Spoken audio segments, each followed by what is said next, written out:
For anyone out there interested in listening, I'm going to tell you my take on what's coming up in the world. If you're not interested, go ahead, keep scrolling.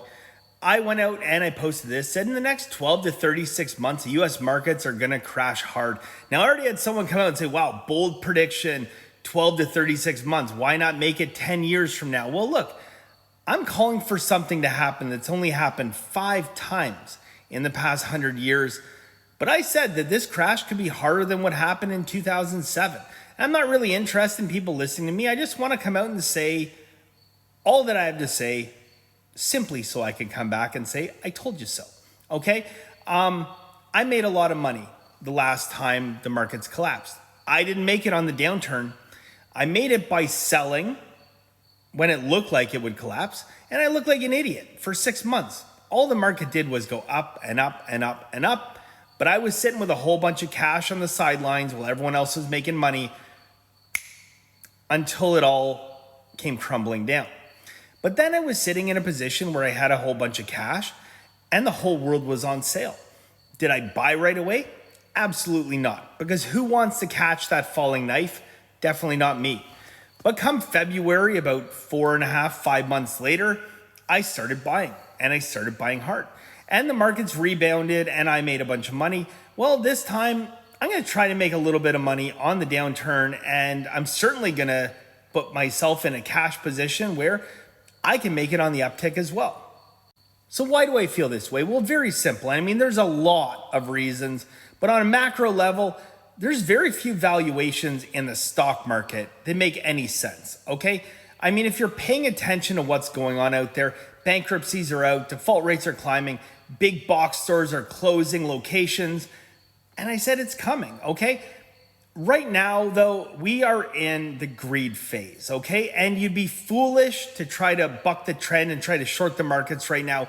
You will probably just get hurt because the greed phase is the last stage before a collapse. But the greed stage can go on indefinitely, okay? These high PE ratios, that's price to earnings ratios, can continue to climb and people can continue to pour money into the market. Why? It's very simple. Everyone's still making money, okay? It doesn't matter if a company is overvalued. It doesn't matter if they're trading at 60 times or 70 times earnings. As long as people keep buying, it keeps going up, okay? So this is the greed phase, okay? Next becomes the cautious phase. And that is the point where you want to exit out of this market, okay? It remains to be seen where that cautious phase is. But when you start to hear about, all the bad things that could happen in the news, that's time where you just want to get out onto the sidelines. Now, after caution comes fear, and typically fear comes pretty quickly after caution because people spook easily when it comes to their money, okay?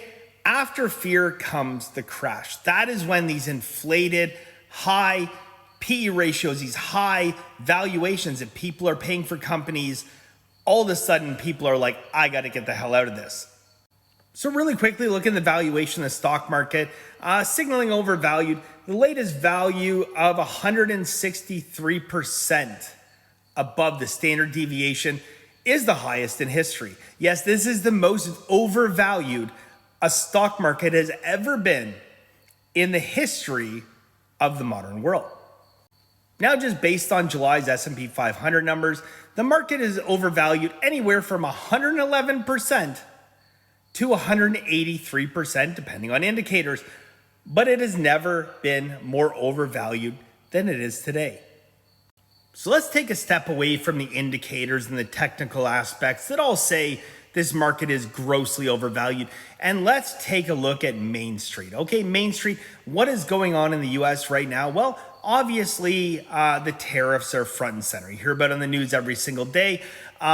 If you do not believe the American people are the ones paying the tariffs, I strongly suggest go to Google, ask ChatGPT. You're crazy to deny the fact that Americans are the one paying these tariffs. So plain and simple, every dollar of tariff money that Donald Trump is saying is coming into their coffers is being paid by Americans. I mean, every single dollar. So when they start throwing around billions of dollars in numbers that are coming into their coffers, that's dollars taken out of the American economy. you're also adding on to this perfect storm a situation where cheap labor is becoming hard to find, because the reality is people are either in cells, leaving the country, or in hiding because they don't want ICE to round them up. But let's be honest, America was built on cheap labor. Now, that is not a knock against America, okay? I'm not knocking it. America was built on cheap labor, okay? But it was built on cheap labor during a time where cheap labor could still afford to do good things, okay? If you were underpaid, you could still buy a house, okay? Cheap labor back in the day, very simple to go out, get yourself a mortgage. Today, it just doesn't work. In an ideal world, you would bring manufacturing jobs back to America, which is what Donald Trump is trying to do. And on the surface, you could applaud him for that, saying, let's bring these manufacturing jobs back to America. But unfortunately, America, Canada too, we have developed an appetite for cheap consumption. When you go to buy a barbecue, you walk into your Walmart and you want to buy the $300 barbecue on sale for $250. Well, guess what? You cannot do that manufacturing that barbecue in America. If you want to manufacture that same barbecue in America and pay people the rates that they'll actually show up and work for, that barbecue is $1,500. You don't want a $1,500 barbecue. I hear you. So what's the solution? Well, very simple. You have to go to other underdeveloped countries and have that manufactured for you. Now, these multi-billion-dollar corporations, they're not stupid. They saw the writing on the wall, so what did they do? They front-loaded orders. They imported every single dollar of inventory they could get their greedy little hands on, and they brought it all in. Don't believe me? Look it up, okay? Imports were up hundreds, and I mean hundreds of percent over normal. It actually spiked to the highest level of import in the history of the United States. Why? So they could simply have inventory to dodge the tariffs. Well, guess what? That inventory now has sold through, meaning anything going forward is either going to be out of stock or have a massive, massive increase in terms of its pricing. So going forward, when you're looking to buy that $250 barbecue, you're going to look at it and say, wait a second, why is this barbecue $500? This is more money coming out of the economy, going into the government coffers, which maybe they can use for a bailout down the road, but that's going to be after the markets completely implode. It is very hard to justify these earnings and justify the valuations that they're traded at.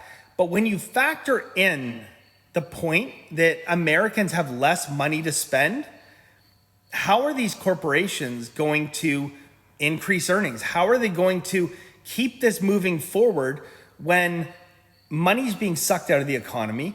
People can't afford to pay these new higher prices, so they simply do not spend. The most important thing that you can do is keep your eyes open, your mouth shut, and listen, okay? Watch the news and look for these indicators, okay? These things where they start talking about recession, they start talking about decrease in company earnings when you start seeing these companies miss and you start seeing that pullback, okay? Now, the most difficult part that we face right now is, in my opinion, not really thinking that the markets are going to come down, because they will. But the difficult part is trying to time it. And my personal advice, I'm not a professional investor, I bet on sports, but my personal advice and what I do is I'm not trying to time the top, okay? I will take advantage still of this greed cycle where everyone is still funneling money because everyone's making money, but it almost becomes a little bit of a Ponzi scheme, right? What I want to do is I want to say to myself, I'm not willing to take a loss greater than 10% from where we are. So we start to get a market pullback and we start to get all these news reports talking about all these bad things happening out there, because they're coming. Well, that's when I'm cutting, okay? I'm going to liquidate. I'm going to sit on the sidelines with one exception, Bitcoin. I'm going to hold on to Bitcoin. But outside of that, guys, put money on the sidelines, buy in at a much, much cheaper valuation, because there has never been a more overvalued stock market in the history of the world. Talk about all these other little macro or micro things that will cause this great recession that is coming.